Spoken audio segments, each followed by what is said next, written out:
Hello, everyone. Welcome to the Entertainment 411. This is your weekly insight with people who work in the Canadian entertainment industry. On tonight's episode, we are chatting with acting and voice coaches. And during the show, we're going to be running a contest. So to enter, go to Facebook and enter the hashtag #CoachMePlease. And you will have your chance to win a free coaching session with me or one of the other guests tonight. So I will start by just telling you a little bit about myself. I have at one time or another been an actor, a singer, a comedian, an improviser, a writer, voiceover artist. And after living in New York for a long time and coming back, I was so excited about everything that I had learned that I spent more time helping people with their auditions than I did auditioning. And now I teach full time. I own an improv company called Playworks. I do corporate work. I do one-on-one coaching for actors. And that is all I will say about me for now. I'm sure you can track me down somewhere. And now we are going to meet today's guests. And we're going to start with Marcia Bennett of LB Acting Studio. Hi. Welcome. And next we have Marvin Karon of Acting for the Camera. Hello, welcome. Good to see you all. And next is Robert Kennedy of McNally Kennedy Studios. Hello, everyone. And Denise Oliver of Denise Oliver Voice Coaching. Hi. This is our crew for the night. So we are going to start by letting all of the viewers find out a little bit about your journey to becoming an acting coach. And I will start with, just so I don't forget anyone, in order of introductions. Marcia, why don't you give us a little bit of a backstory on how you became an acting teacher? I came to Canada from the United States with a Canadian husband, and I was an actor. And about 27 years ago, a good friend of mine, a very well-known actress, director, teacher, Brenda Bazinet, and I were having coffee, and she said, it just acting coaching fell into my lap because of Brenda. She said, Marcia, I have some private acting students that I help with auditions. This was 27 years ago. And I don't want to teach private coaching anymore. I don't want to do that. I want to teach group classes, but I don't want to leave them stranded. So could I give them your name and they could, call you and have and make an appointment and get some coaching? And I said, yeah, how many? And she said, just about 5, 6. And I thought, yeah, how to audition? I've been auditioning since I was 9. I thought this is something I could do.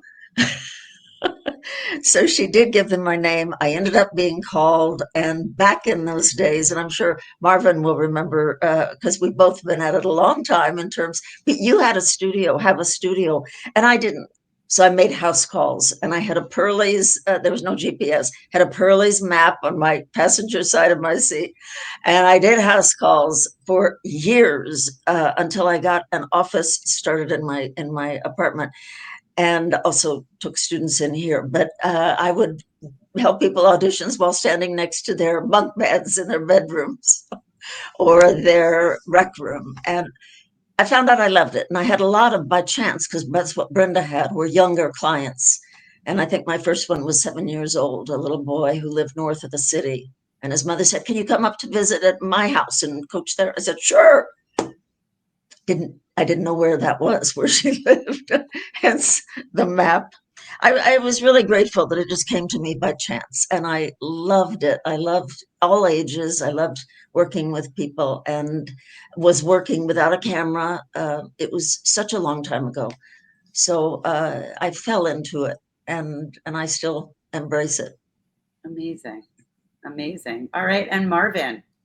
Yeah, I went to university and got, an undergraduate degree, and after that, I went to the National Theatre School of Canada in Montreal and spent the 3 years there.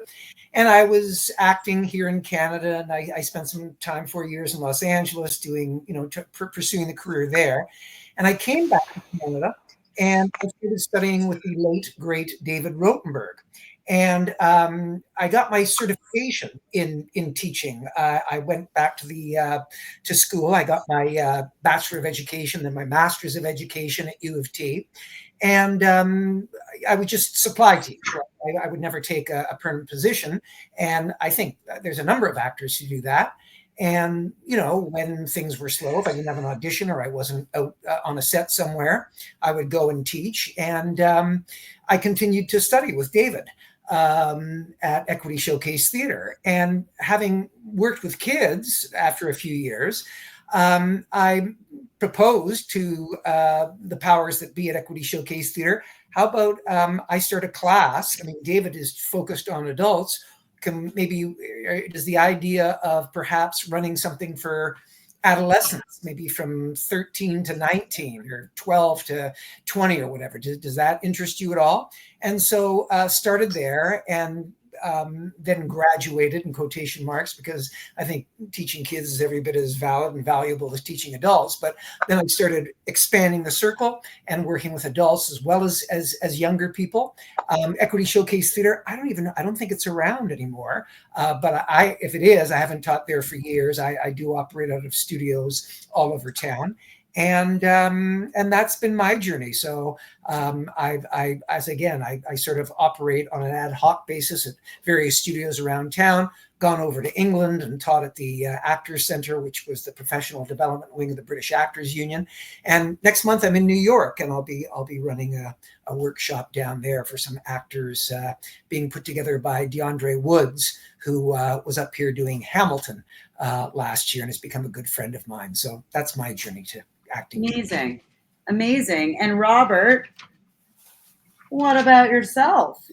I forget. It's been that long, huh? I guess it's two-tiered. Back when I started as a theater actor. I'm a primarily film and television actor now, as well as being a coach and teacher. But back when I was starting out as a theater actor, the actors that I met and the directors that I met, a few years later, some of them became the heads of acting programs. One in particular, Patrick Young, who ran the acting program at the University of Toronto, Mississauga, UTM. And part of that acting program was an on-camera acting class. Patrick knew that I had made that shift over into acting on camera, remembered me, of course, from working with me as a director. I guess he figured maybe this kid can translate or transfer the skill of being an actor to the skill of being a teacher and coach. So that happened. And then the other part, probably even bigger, would be my wife and business partner, Catherine McNally. She had started as an acting coach and teacher long before I had. And a couple of one place in particular, they were short a panelist or a juror for an audition round to get into this school. And they were asking, does anybody know anyone? Does anybody know anyone? And Catherine went, yeah, I got a guy. So I got involved with that. And then I met more people, and I've worked at George Brown, the media performance classes, another studio here in town. And now Kath and I are running our own show here. Amazing. And last but certainly not least, Denise, tell us a little bit about your journey. Many of us have kind of experienced parallel things, I think. For me, a lot like Marcia, I kind of fell into it. As a voice actor, my children decided that they wanted to try voice acting, and they did book a series that I happened to play a role on as well. But when I wasn't in the episode or in the scene, I would go and sit out in the green room with the parents who were waiting for their kids in the studio. And I got to know the moms, and I'd help them out in preparing their kids, like they had upcoming auditions. And so they'd say, oh, Denise, like, what can I do? And so I'd give them little tips. And one of the moms one day said, Denise, you have to provide services for us parents because we don't know what we're doing. And so she says, you do a workshop and I'll fill it for you. And so I did. And that's basically how I got started. And it's thanks to that lovely mom, Laura Bartlam. If you're out there, thank you for getting me on this path. And so from there, I just, continued to offer workshops. And then with that, private coaching came about. And there's been there was a huge increase in the number of children required in the industry because the adults playing the children characters were being replaced by actual children playing the kid characters. And so there were a lot of young actors coming into the voice world. And so I, started doing a lot of private coaching, and then that all snowballed. Everything just kind of happened, just kind of rolled out. And so that's basically where I got started. Amazing. Yeah. Amazing. So we've got lots of different perspectives. And everybody has, such a wide range and obviously long range experience to pull from. So I think we should just jump right into the first question, which is, I think it's important to give advice to actors who are at the beginning of their career. So I will start with Marvin. We'll kind of work backwards and just have a different person go first every time. What do you think is the most important piece of advice you could give an actor at the beginning of their career? Denzel Washington once said, fall forward. And I think that what he's talking about, as far as I can interpret it, is you got to grow, you got to keep moving forward, and you can't be afraid of failing. I mean, like I play guitar and like I'm dreadful. I try and learn a lick and I'm dreadful, and I keep at it and I keep at it and I keep at it, and eventually I get the lick down. And so, I mean, it may sound a little self-serving because we're all here. We all offer camera classes, and we all hope that the people who are watching might enroll in our classes. But again, I think you fall forward, as Denzel Washington put it, by continuing to work, by continuing to practice your craft. Steve Allen, who was the original host of The Tonight Show, I read an interview many years ago where he was talking about how the writers would come in on a Monday with just 2 days off, just the weekend off, and they'd be rusty. The jokes, they'd have to squeeze out the jokes. It would take more time. And by Friday, they were humming on all cylinders. They were just, they were just flying. The jokes were coming easy. And like writing is a craft. And I think that acting is a craft. And I think that, especially if you're just starting out, my mistake was that after I graduated from the National Theatre School of Canada, it was years before I turned to David. And when I was in Los Angeles, I studied at the American Film Institute. But keep training. I think it's just imperative. And I think it's more important now than it may have been when I graduated from the National Theatre School of Canada, if you added up all of your ages and multiplied by 4. There's just so much more competition now. The technology is so much more sophisticated. You've got to be right on your game. The way casting works, the fact that you can be submitted by your agent to a project that's shooting anywhere in the world, you've got to stand out. And I think the only way you do that is if you're on top of your game. The only way you're on top of your game is if you continue to train. Right. Great. Thank you for that. And next we'll go to Robert. Well, first off, I will echo what Marvin said. Training is very important. And I also encourage actors, even actors that have been coming to me for a period of time, saying, you know what, check out somebody else. See what somebody else can offer you as well. I got a pretty big tickle trunk, but it's my tickle trunk, and somebody else has another tickle trunk, For those too young to know that reference, it's Mr. Dress Up. A classic. It's like the Pearlies. It's like the Pearlies match. Exactly. Like we're potentially the only people who know what that is. Exactly. Okay. Because also, we all feel different with different people. There's people that we connect with. We can meet somebody at a party and go, this guy is really bothering me. Or we can meet somebody at a party and go, like, wow, we're really hitting it off. And I think there's the relationship between an acting coach teacher and a student is a similar thing. There has to be an energy, a symmetry that works. There has to be a pedagogy that works. I've worked with numerous casting directors and acting coaches and teachers, and there's some acting teachers I just didn't get it. The way that they were approaching the work meant nothing to me, did not help me. Other actors in the class, they loved it. I moved on to somebody else. Oh, this I get. So I found my process by connecting myself with people that I understood, who spoke in a way that it wasn't out there in some spooky oogie boogie land. And the other thing that I would say is if you're young and not yet old enough you're still, in secondary school or something like that, try and get involved in community theater. Get that experience, getting up on the stage, getting up in front of an audience, learning lines and learning how to communicate with another person on stage. And if you are out there and you're getting training, find your peeps. There's other actors that are just coming up as well. Talk to them. Who have they been studying with? Who have they been working with? What are they doing? And audition for as many. There's so many student films out there. Do as much work as you can. Get in front of the camera. It's a student film. You're not going to kill your career by failing in front of a casting director. You can, as Marvin said, fail forward. Take the chance. Audition for those films. And you can meet people that way too, that in 5 years down the road, they're now professional, they're filming and they have a budget and they remember you. Yeah. Yeah. Love that. Right. Great. And Denise, what wisdom do you have to add to that? Well, I have to echo what you're saying. I think loyalty to coaches is a disservice to oneself. And so I really do believe, I totally agree with you, Robert, that like learning from different people will open up your world. And in the voice industry, there's no community theater. There's no real place to exercise the craft of voice acting.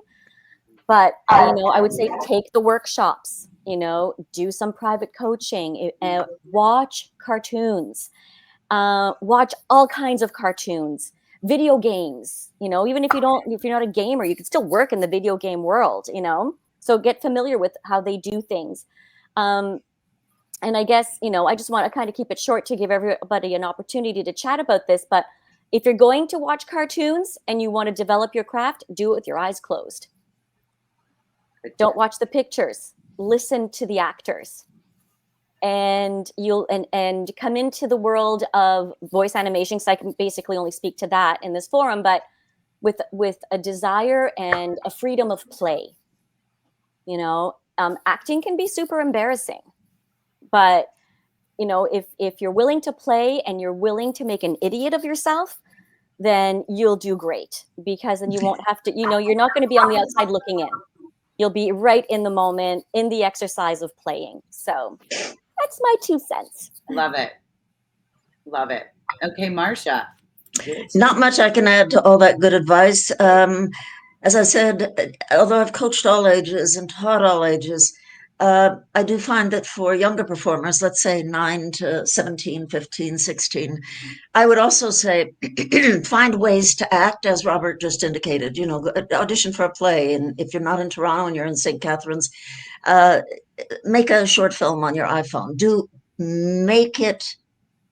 Just find ways to create characters and a storyline. That's kind of fun. It's fun to do when you're beginning, because you start to realize how it all connects together. And the other thing is read bios of actors, watch films, watch people, be curious about life, notice what's going on with strangers, and file it all away. You'll end up using it someday. So I think when I was a kid, because I did start acting at the age of 9, I would sit at my desk in my bedroom when my sister wasn't there and read plays out loud.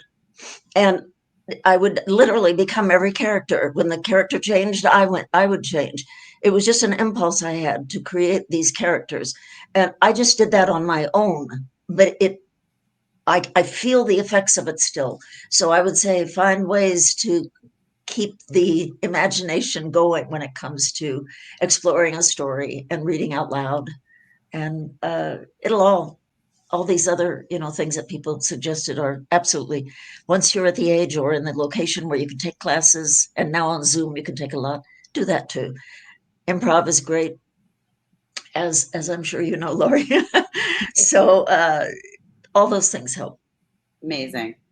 I'm just going to add two little things to that. Number one, I think it was really interesting that Denise said, acting can be embarrassing sometimes. We all know that sometimes we've had to be bigger than life in certain scenes, or especially teenagers. This is what I was getting at. For the younger people who are so much more uncomfortable in their own skin, I always try and stress to them that instead of looking at it as embarrassing, what's even more embarrassing is not going as far as the role is asking you to go, for fear of being embarrassed, because then the directors are like, okay, they can't do it, they can't act, and you end up looking like you're not very professional out of that fear. So I try and remind people who are feeling a little bit self-conscious about certain roles to look at it from just putting a more positive spin on it. Like, the further you go, the more respect you're going to get for really going for it and doing what's being asked of you. So I would add that. And one more thing, because this drives me nuts. Beginning actors, do not get in this because you want to be famous. Mm-hmm.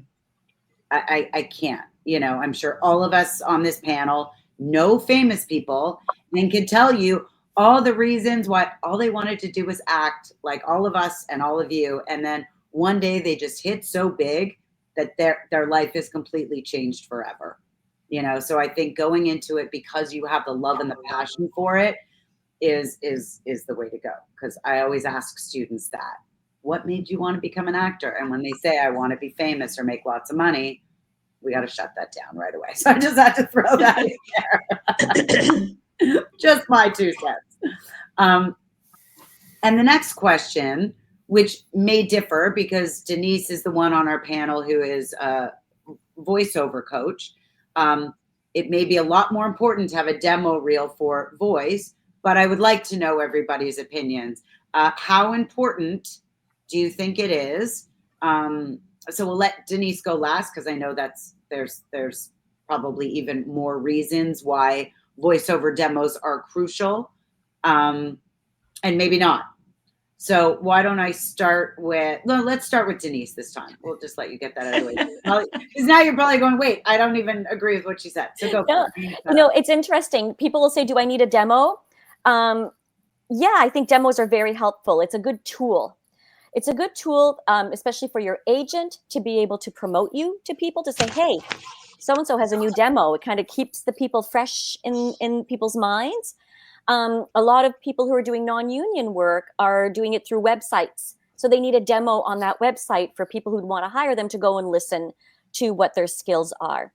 I think what's important to consider when you're doing a demo is, what genre is it? You don't want a 2-minute demo that does animation, commercial, narration, all of that in one 2-minute thing, because people can't get a sense of your skills. So you would have to do separate demos for those different, mediums. Other than children, you can mix it a little bit, because we're not asking them to be character voices. They're just their own little cuteness. And basically what the demos serve for the kids is, can they act? That's what you hear, is whether they can act. And so demos are very, very good tools. Not every demo is created equal. Some of them are overproduced. There's all kinds of sound effects and music. It's loud. And it's like, I can't even experience the actor. So you want to be mindful of that. You don't want to overproduce your demo. You want to be careful of the material you're using, because some of it is, copywritten with non-disclosure agreements.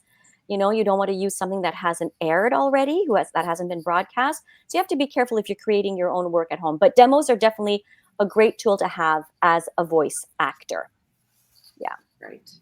Right. Okay. Marcia, what's your take on beginning actors having a demo? I think it's hugely important. And if you're doing a demo, in order to get an agent, it can be done in a studio. You can find creative ways of doing it, but it doesn't have to be from something you've already shot. If your intention is to promote yourself as an actor so that you can submit that demo to your first agent or any agent,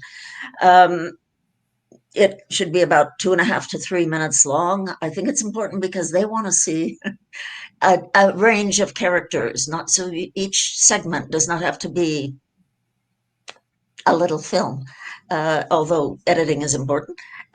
So it should be striking and good and real. But as I said, if you're doing it in order to get an agent, you can actually use a studio or your living room or something.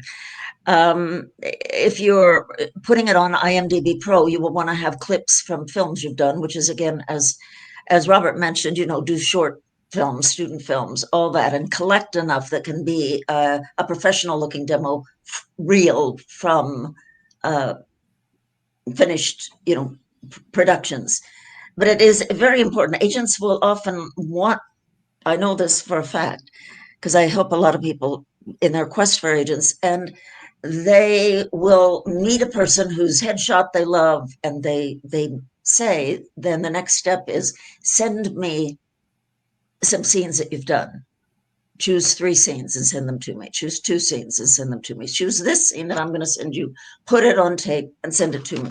And so they get a chance to see what you look like on film. A lot of people these days do send in a demo with their first submission, and it's an essential tool. It's like having your headshot. It's a moving headshot.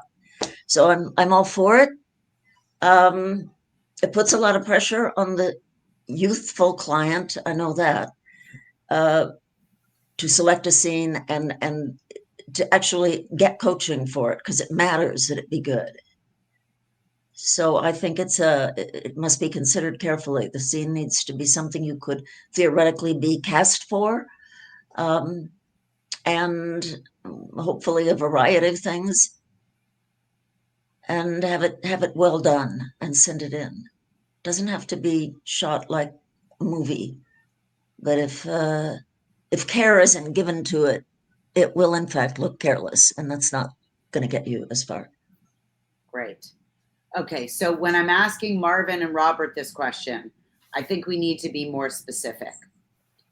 I think that will be helpful to the audience, because I think the interpretation, as I'm listening to your answers again, I think quite different from voiceover, is,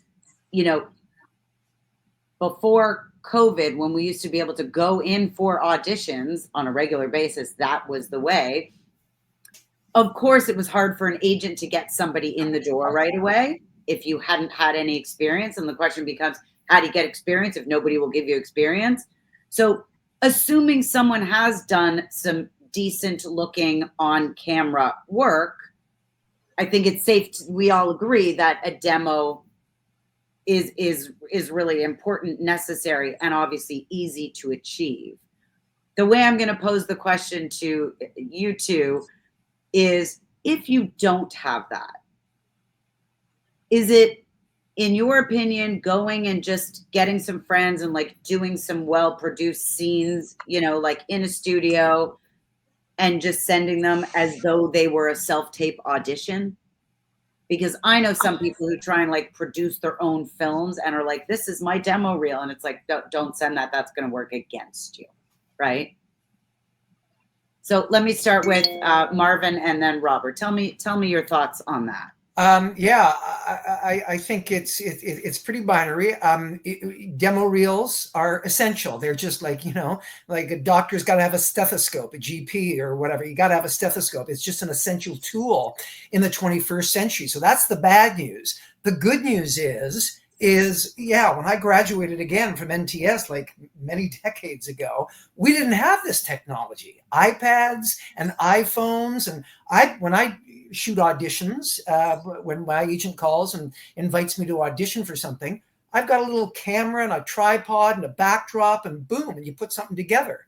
One of the other things I do in addition to acting and coaching is I run a charitable nonprofit called Shakespearean's Performing Arts. And we run a summer program. And there was this very talented girl last summer and very interested, very committed. And she's like 13, 14 years old. And can you help me find an agent? We went on Zoom. I pulled a scene. I've got like 400 scenes in my computer. I pulled a scene and shot it and sent it off to an agent. She sent it off to an agent. And the agent is interested. So I think what Marcia said,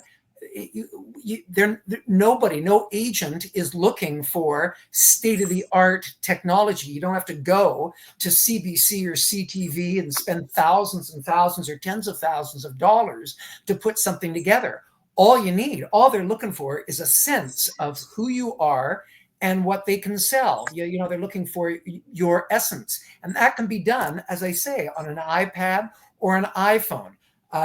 Just with a reader on the other side. On the other side, absolutely. I think that's the important clarification, right? Is what are we defining a demo as? Because I think you just like in an audition situation, absolutely. Exactly. And I think a lot of people think and that. And then following up to Robert, you know, just student films. You know, the more of that stuff, because they tend to be, the technology tends to be a little more slicker and sophisticated than you'll get if you're shooting on your iPad or your iPhone. I mean, even a student making a student film at the Canadian Film Centre, that's going to be state-of-the-art stuff, right?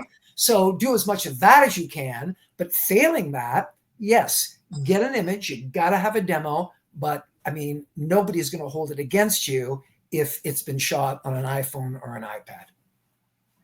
Great. Robert, anything to add? Yes, a little bit.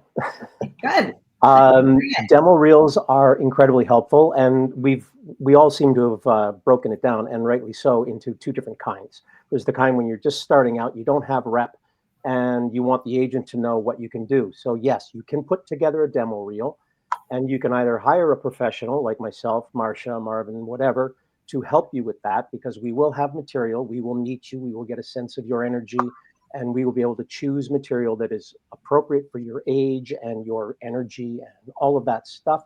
You can do it with friends. If you're going to do it with friends, make sure that it's friends that have some concept about what it is to be an actor and what it is to tell a story, so that they're not just going, oh, you're awesome, you're so good. Like, yeah, but I'm trying to create a product here that an agent is going to go, oh, I can market this. It's a tool to get the agent.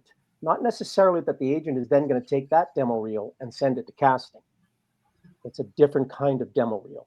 It's an introduction, and it's very valuable. It's not the end of the world if you don't have one. There are other ways of, going back old school, where it's just you send in a photo and you get an interview and you see what happens. And then, of course, as you become a working actor, having a demo reel is essential. The competition is so insane out there right now. Everything that you can possibly have is going to be to your benefit. More breakdowns are coming out now saying, well, here's the sides that we want the actor to record in a self-tape. And if they have a demo reel, send that along, because they're using that as well. So they're not just seeing you do 2 scenes as Detective Bryce. They're also going to see you do the homeless guy who just killed somebody, And honestly, right now, I'm working on a project right now. I didn't even audition for it. They cast me off of my demo reel. Now, I've been doing this a long time. I have a demo reel. It's about 3.5 minutes long, and I probably have 6 or 7 different roles that I've played, and they're different types of people. They are cops, homeless, electricians. Like, I've got all of that stuff in there, and I just got cast off of my demo reel, and the director liked my headshot. Headshot's the most important thing, honestly. That's what you look like. I don't look like my headshot right now because this is for the movie. It's my wardrobe. Amazing. So yeah, demo reels, very important, but not the end of the world when you're starting out if you don't have one. So don't panic. Just see what you can do to get out there and get one together. Do you mind if I jump in and just add a quick little animation voice acting blurb to that? And I should have thought of this. Everyone's saying like doing scenes with people in a voice demo, only your voice, because they don't have your face to distinguish between you and the other character that's speaking. So make sure it's only your voice. And if you are so brand new and it's a dream you have, agents don't want to hear impressions. and imitations of characters that already exist. If you're great at doing Donald Duck and all that stuff, everyone can do Donald. Well, actually, that's a lie. I can't do Donald Duck, but you get the point, though. So working with, get some coaching, get some workshops, and ask the people, do you think I'm ready for a demo? Because you also don't want to spend money on something that's not going to get you anywhere if you're not ready for it yet. So ask the people that you're working with, ask them, you think I'm ready to start working on this demo? So that's my 2 cents. Thanks for letting me jump in. Thank you. I'm glad you clarified that. And that just makes me want to sort of end this question with, I think all of those distinctions are really important, because so many people are like, oh, I need a demo reel. And in their mind, it is like slick and like from work they've done. And so if they haven't done work, they're like making movies, as opposed to realizing the value in basically doing a self-tape for an audition for an agent.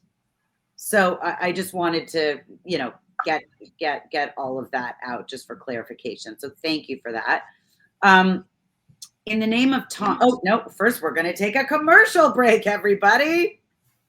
A word from our sponsor, My Tribe Media, and then we will continue the conversation.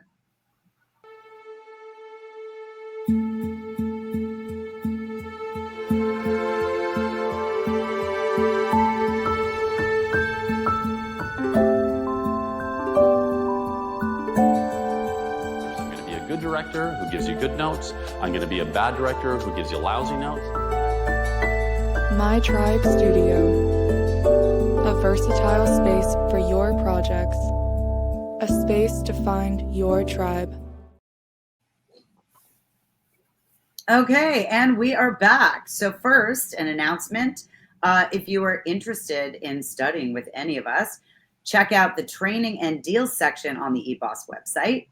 And remember that we're giving away some great prizes tonight. So go to Facebook and enter the hashtag #CoachMe, please. And now I just have to remember what I was saying before we went to our commercial break.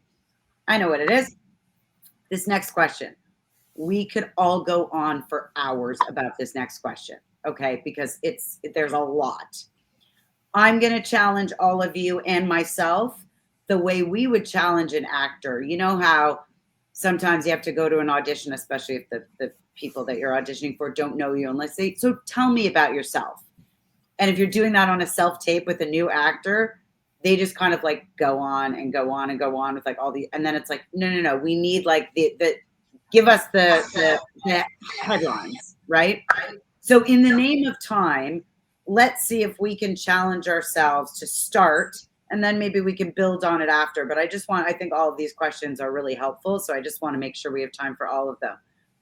What tips would you give to an actor to be really prepared and stand out at their audition? So I know that's a hard one to really get right down to the nitty gritty and say in a sentence or two. If everybody needs a minute, go ahead. If you are ready to go with your answer, raise your hand. Otherwise, I'm going to jump in. So sure. It's kind of a blend of, 2 questions here. Like, what's the biggest mistake that actors make and what's a good tip?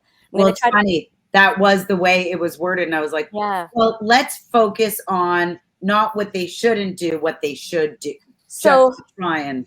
I think sometimes when people read the size and the description, it seems they're like, oh, I get it. And then they read the script and they're like, oh, I get it. And then they perform it.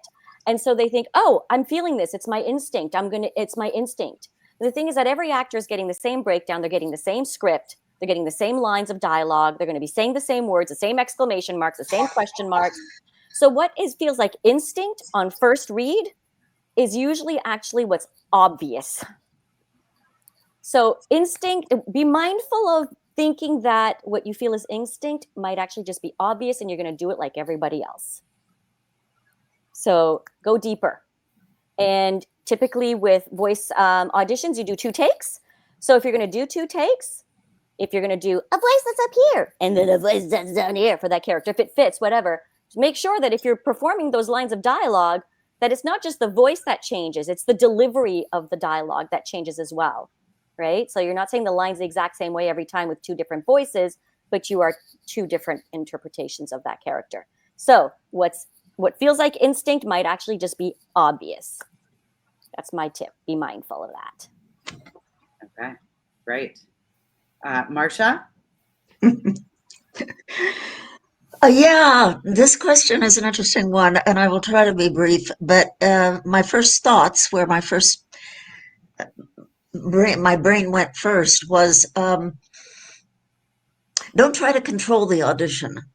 Be really, really prepared, and then just ride the wave when you actually tape it, or let's say you're being called in for a virtual audition, and you're right there with people watching you the minute you appear on screen. Or in the olden days, walked into a room. But anyway, you will stand out. And I don't like using that expression to people because then they suddenly think they have to, like a circus performer, they have to have enough plumes on them. But if you've done your homework, allow for the spontaneity. So just, right, you can't control a wave, can you? You can just hope that you ride it, that you keep it buoyed up. And I know that there's an expression that I once read in a book about acting, which I just loved. Van Brooks, a wonderful teacher in the United States, who said, rehearse, rehearse, rehearse, and then forget about it.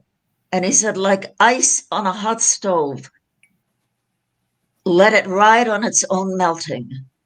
And so be open to that. And that I always think of that right before I go in, right before I start something, is not being, dog-minded about it. Is that a phrase?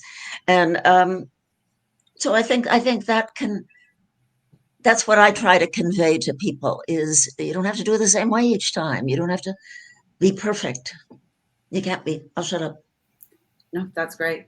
That's great. And I will add to that this is where the importance of improv comes in, being in the moment. Mm-hmm. I think people are so like rehearsed and it's just, and then I say this next and I say this and they're just so, it just happens. And they're like, whoa, it's over now. And they weren't actually in it. So I will add to that in just one more sentence. Have an objective and read between the lines, right? I think this goes to what Denise is saying. There's the obvious. And then it's like, what can you do to go deeper than that? Well, actually figure out, where did my character just come from? What does my character want? What is the relation? Like all that work, I think some people, especially when it's only a couple lines, didn't bother. They just don't see the importance of it. So that's what I'm adding to that. And let's go to Robert. Everything that all y'all said. And with dramatic work, I always say, and I always do, get rid of the punctuation.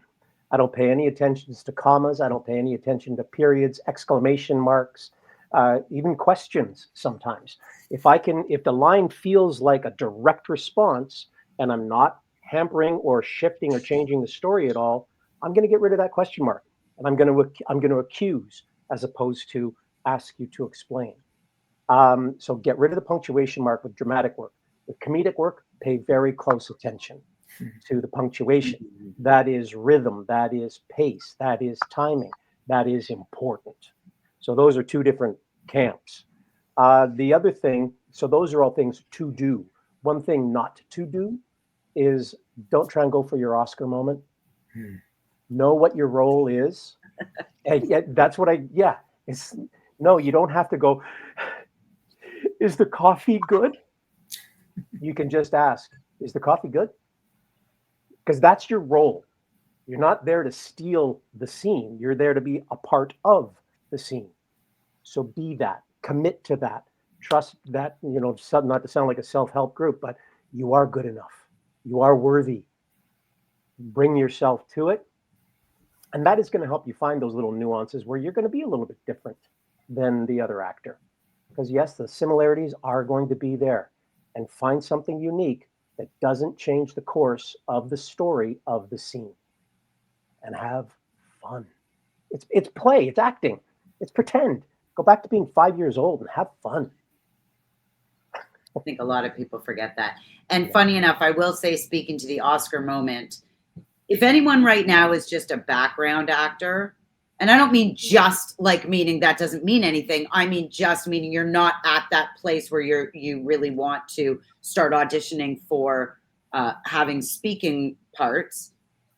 That is the greatest lesson, because when you watch some background performers in a scene, sometimes they want to steal the spotlight when their job is actually to blend in. And I actually, it wasn't until I think I started to teach that I realized, like, oh, wow, they don't even realize how big their responsibility is. They're like, oh, I'm a background player. But when they're stealing away the attention, it's going against what they're actually supposed to do.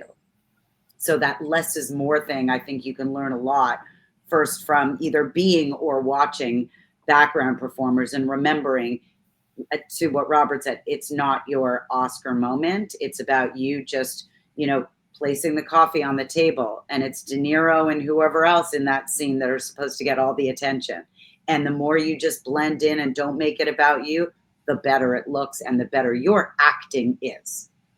So that's what I wanted to add to that. Okay, Marvin, what do you have to say on that? Hard to add anything to what has already been put on the table, but I guess if just to add something to the conversation, it's very rare that someone expresses something better than Shakespeare did, I think. But Alexander Pope once said that the objective of poetry was to express what oft was thought, but ne'er so well expressed, right?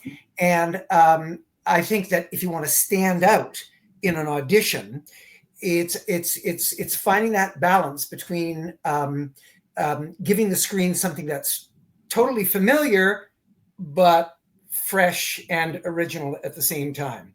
And that's hard.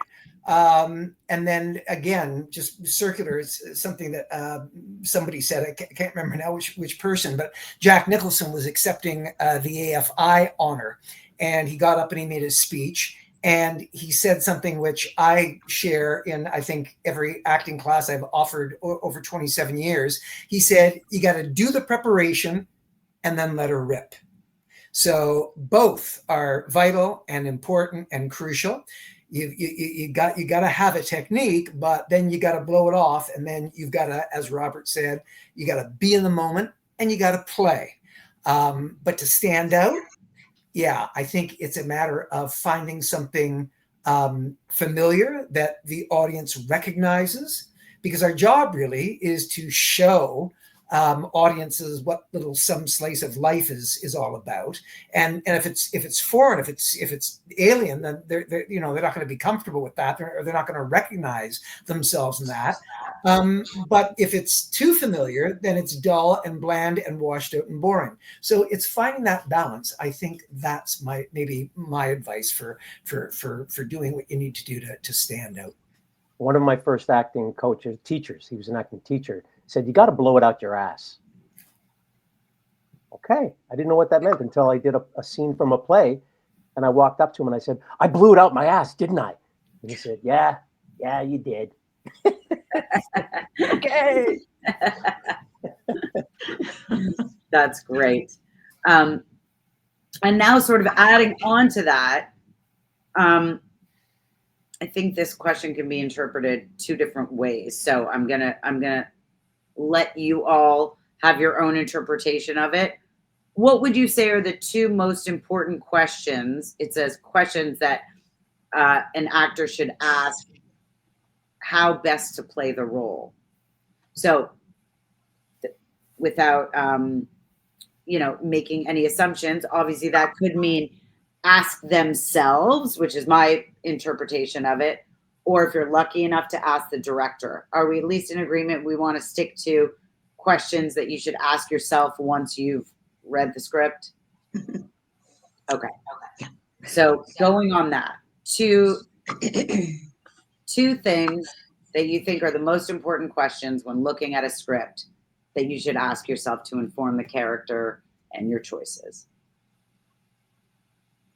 Who wants to go first? Oh, right. I'll butt in first, Robert. No, mine is very short. I know there are going to be a million questions that actors ask, but if you're talking about, like, where do you start? What are the first two questions? What gets you off the platform into the water? This occurred to me, strangely enough, not all that long ago. Number one, what world am I in the script? And number two, what is my relationship to that world or to the people with whom I'm interacting in that world, or the environment if you're alone in the scene, which can happen a lot nowadays.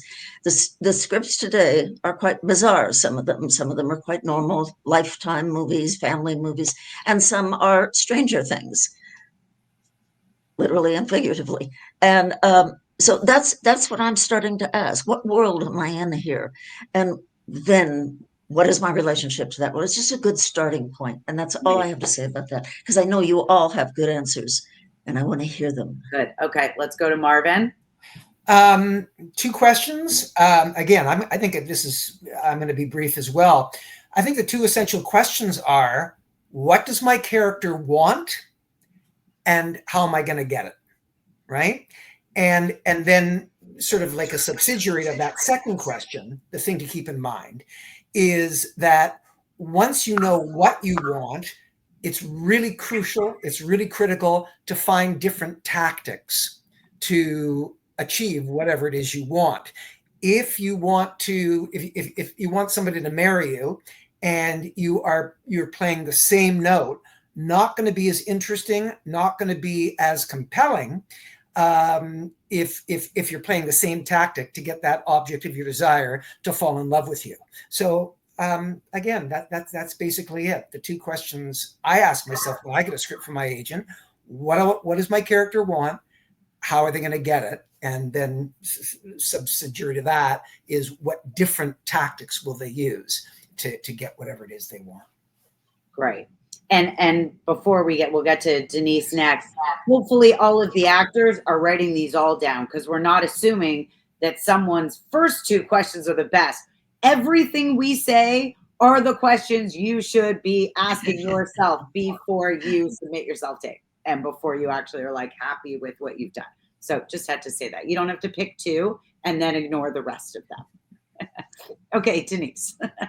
And on that point, I'm just going to add to what you guys are all saying, because I think that those are all important boxes to check in preparing an audition or a character. With animation in particular, it has a different rhythm than film and television and theater. And so doing the work that that's already been suggested, adding to that with animation, where can you add peaks and valleys? Because animation scripts, especially audition size, have a lot of exclamation marks. And so I would say translate that term. Don't call it an exclamation mark, call it an intensity mark. Use it, because exclamation, then you're just yelling through the whole thing. So where can you add peaks and valleys? Where can an exclamation still be an exclamation mark without yelling it? It can be like this. Oh my gosh. That's still an exclamation mark. So where can you find peaks and valleys? Changes in volume, changes in rhythm, changes in pace. Changes in emotion, flips.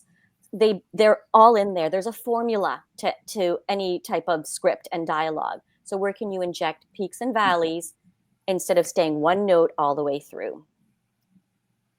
That's just a little. This is good stuff, guys. This is really good stuff. Okay, Robert. Adding on to all of that, yeah. I would say be clear on why you're in the script. Why is this character in this story? What is their job or role? What is the role of this character? Is it to reveal the killer? Is it to reveal that you are the killer? Is it to arrest the killer? Is it to fall in love with all of those things? Why is it here? What is it for? So you can get a sense of the reason that you're there in the first place.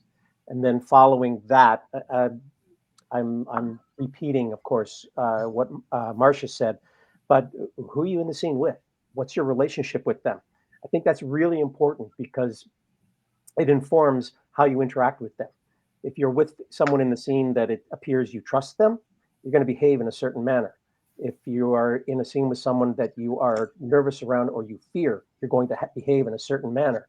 I can't remember where I heard this, but you can play the same scene and put different music over it, and it'd be the exact same scene, but you put the horror kind of music over top, people are going to get scared. But if you have it's going to be a beautiful thing, but it's the same scene. So you just need to know who you're talking to and what they mean to you. And that's going to inform a plethora of choices. Amazing. And I will sort of, listening to all of you who have obviously said so much, the only things I feel like haven't been mentioned yet would be tone. It's important to think about the tone. Is this a Disney show? Is this a procedural? That will help you define how big or small you want to play it. And then going on, I just had one more thought about, what is your character's purpose? That also helps you with tactics, which is something that Marvin mentioned, which I talk about. So like, I just love that you use that word because so many people, motivations, like they use a bunch. How do you get it? Speak about it in a different way. I think once you find your purpose, it probably helps you decide what different ways will you go about trying to get what you want, right? I mean, you can also call it manipulation, right? We have to try when we're nice. Sometimes we've got to be a little bit tougher. We ask for something nicely, we don't get it. When we're a little bit tougher about it and demand it a little bit more, maybe somebody starts listening. All things that may be completely different from the way we operate in real life. So I think all those things are really amazing takeaways and important to think about. And then lastly, because we still have to get to questions from the audience and our contest, we have a contest. Has everybody answered or gone to Facebook and entered the hashtag Coach Me Please for their chance to win? The last question, I will start with this one because then I'm going to read and make sure that I'm not missing anything that we have to include in the name of time. Is mentors, the people that inspire us. Who has been your greatest mentor and why? And if it's a few people, I would just maybe name them and then just quickly give us a little sense of why. I mean, I got to work with Philip Seymour Hoffman, Austin Pendleton, and Uta Hagen. They were my everything. So for me, it's just like the passion that I found for acting after taking classes and working in Toronto since I was a kid in various different aspects of the business, everything just crystallized for me. And I'm so grateful to have literally been in the presence and have deep relationships with the best of the best of the best. So that's all I have to say on that. Marvin. I three people have had a profound influence on me. R.H. Thompson, Bob Thompson. He taught stage combat at the National Theatre School of Canada when I attended there, and then we became very good friends. And he was instrumental in helping me start Shakespeareans. And I can't remember who, but some very well established and well respected actor was talking many years ago at an actor conference about how Robert sort of blazed the trail in terms of telling us Canadians that we could do it here. Robert had opportunities. I don't think I'm talking out of school. Robert had opportunities. He played the love interest to what's her name on Moonlighting and stuff. And I think there was also what was her name? Sybil Shepherd. Yeah. He played her love interest. He was on the cover of National Enquirer and all that sort of stuff as her new. And like, and I think Robert made a choice, and he said, I'm going to do it here. And so he's definitely been a huge influence on me. And then Ira Levy, Breakthrough Films and Television. He no longer is there. He's been retired from there for about 4 or 5 years, still doing independent stuff. But Ira, I remember getting out of theater school, and Ira and I we grew up as kids in Hamilton together. And I remember going out for lunch with him shortly after I graduated. And he said, "Don't be passive. Create your own stuff." I had no idea what he's talking about, right? And so here I am, decades down the line. But for those of you who are listening, maybe Ira can be a better mentor to you than he was to me. create your own stuff, especially again with the technology being what it is today. You can go out and you can shoot something and throw it up on social network, and God knows what'll happen. I mean, there's so many stories that we're not going to get into now where that has actually happened. So yeah, Robert Thompson for doing it here, Ira Levy for creating your own stuff. Those two guys were my mentors. Right. Denise. You know, for me, mentors are like somewhat simple. For me, people who I see as my mentors are people who have seen my potential and helped me to recognize it as well. And so, you know, I got to start at home, my mom and dad. You know, I come from a long line of goofballs, and my father was the ultimate goofball. And I think, you know, I carry that in my heart, and it gave me permission to be who I was. So I think that was huge. That was a huge start for me. And then when I came into the industry, people who gave me opportunities to help me learn and to help me grow and to help me improve and to open doors. And, you know, people like Jamie Picars, who gave me my first gig at Treehouse TV when I was on camera. And then, you know, Michelle Melanson-Cooperis, who hired me to be a writer. I'd not ever written anything really. Just all these opportunities that came up. That Laura Bartlam, who, you know, told me to start a workshop. Merlan Ridley, an incredible voice director in this industry, who, you know, suggested me for something. And I got a phone call out of the blue saying, "Hey, Denise, we hear you're going to be directing now." And I was like, I didn't know that. And so, you know, I always say I never walk past an open door without looking in first. And there have been a lot of people who've opened doors for me, and who've been kind. And so, you know, my mentors are people who have exemplified what kindness is and opening opportunities and seeing the light in other people and helping them recognize it in themselves. That's been my journey so far. Amazing. Great. Robert. I should just put my face over onto Denise, and you could play her recording back. Wow. My parents, while they didn't say, "Yeah, go do it," they never said, "Don't do it." And that to me was support. When I expressed my interest in this, they went, "Well, how do you do that?" And I found out how to do that. And then people I met doing community theater who were brought into my hometown of Sault Ste. Marie. And it was a director who came in to direct a play that I auditioned for, and he cast me in. He also happened to be a professor at the University of Guelph in the acting program, and another choreographer who came in to choreograph a show. And both of them, when I said, I kind of think I want to do this for a living, they went, "Yeah, you could. You can. You have the talent." And they supported me by recommending schools.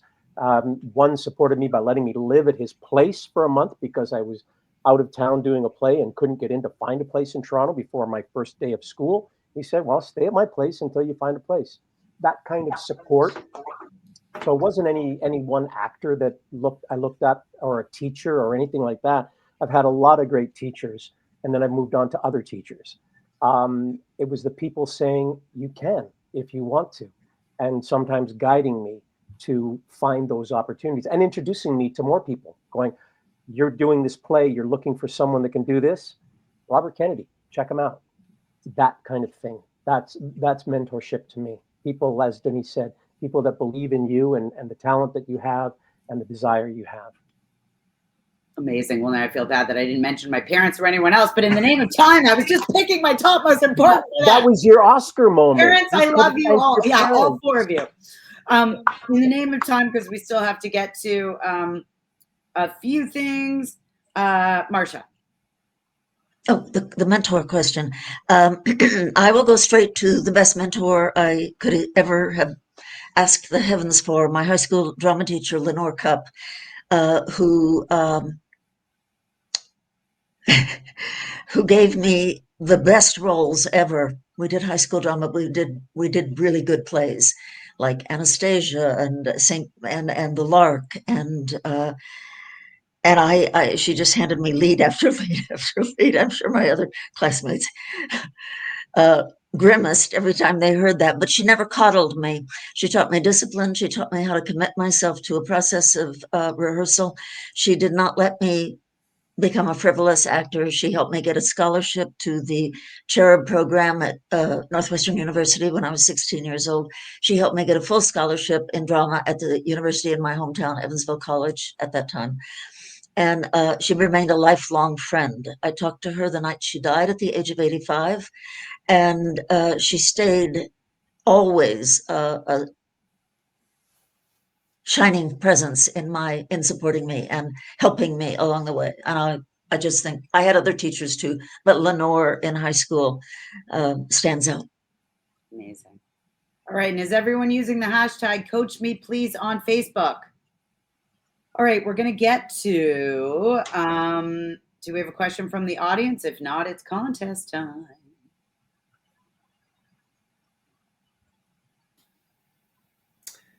Well, there's somebody. Yeah. Apologies if this is already discussed. I arrived late, but is it okay to use your own recorded voice as a reader for self-tape? No. We all agree. No, no, you're not in the moment, right? I think we all just agree. You got to at least find that person to read those other lines so you can be reacting to something. Yeah, voice. Yeah. Animation auditions. Any voice audition, no other reader, just your lines, just your voice, zero reader. So if you if you record yourself, your audition with another reader, it's going to be like no, bad, no, don't do it. It's not going to be great for you. So yeah, I'm like kind of in a whole other realm here. No readers for animation or voice auditions. Right. Okay, are we ready for this contest? Oh, we got one more. In regards to punctuation emphasis, how does it, can everybody see this, what I'm reading right now? How does it apply to kids shows, movies, and horror movies? Can we get one person to take this just to Point, so. the name of time? Yeah. Who mentioned the punctuation before and said, yeah, I did.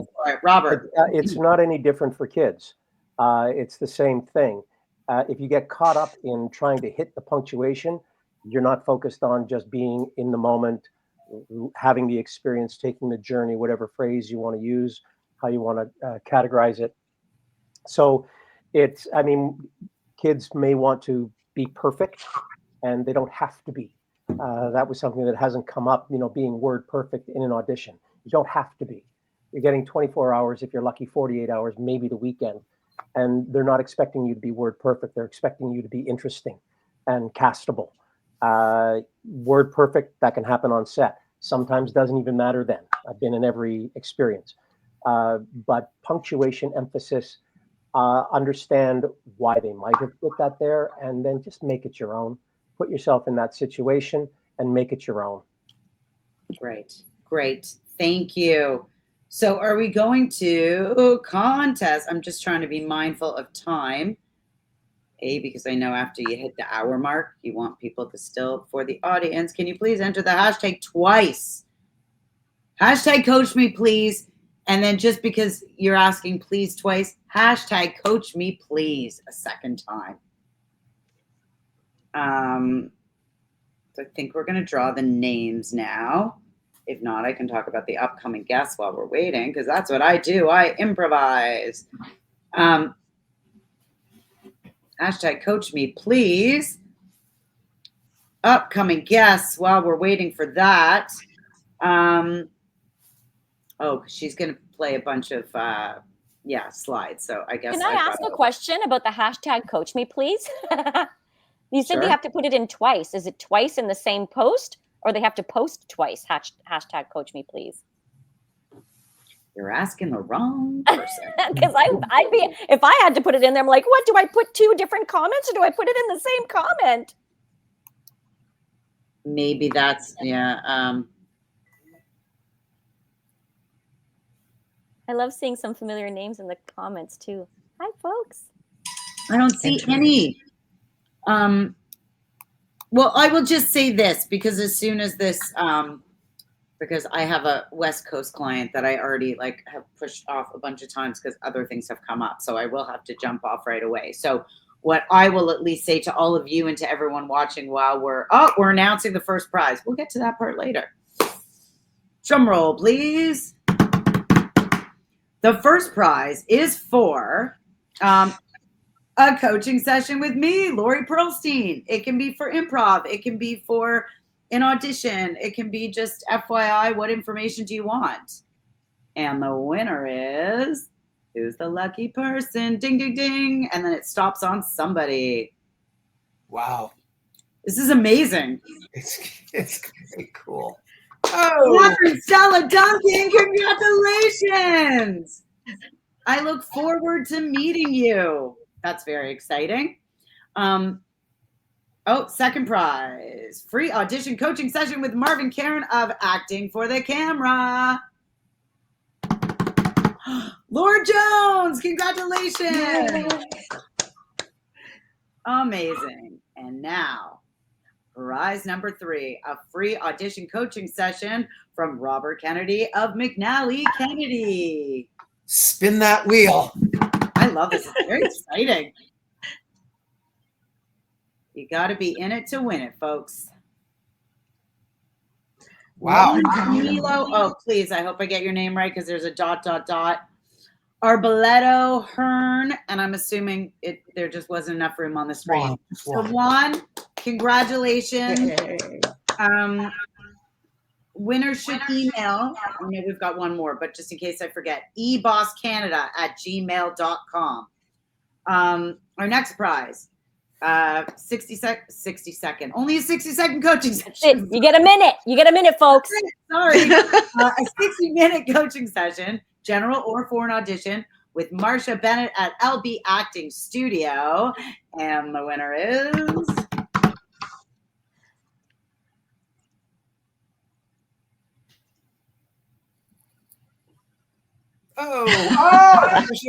Lee. Congratulations. So remember, ebosscanada@gmail.com to make the introductions. And obviously you can find all of us if you just have any general questions about what we all do. And prize number 5, private animation, self-tape coaching, or a free workshop with Denise. And the winner is.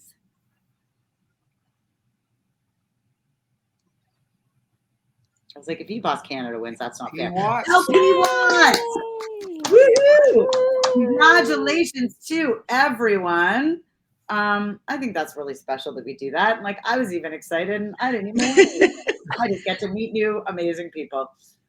Okay, our upcoming guests. Amazing guests coming up. A panel of producers and directors. We have the amazing Luther Brown. He is a Toronto choreographer who is now based in Hollywood. And he's choreographing music videos and films for celebrities like J-Lo, Janet Jackson, Gwen Stefani, Missy Elliott, and much more. Very exciting. And we've got the cast of the TV series, The Next Step. Yeah. That's going to be another good one. And then, Amy and Cassie Cameron, the executive producers of Law and Order Toronto. I always want to do that. Thank you to all of the guests. It's always wonderful, and you just all have a lot of valuable information to share. And thank you for everyone who's been watching, and to our sponsor, My Tribe Media. Thank you all for watching. Obviously, if you've got any questions or want to connect, I'm sure there's a way. I'm not so big on social media, but I'm sure there's a way you can find all of us. And good luck to everyone, and good night. Thank you. Good night.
Bye, everybody. Bye, guys.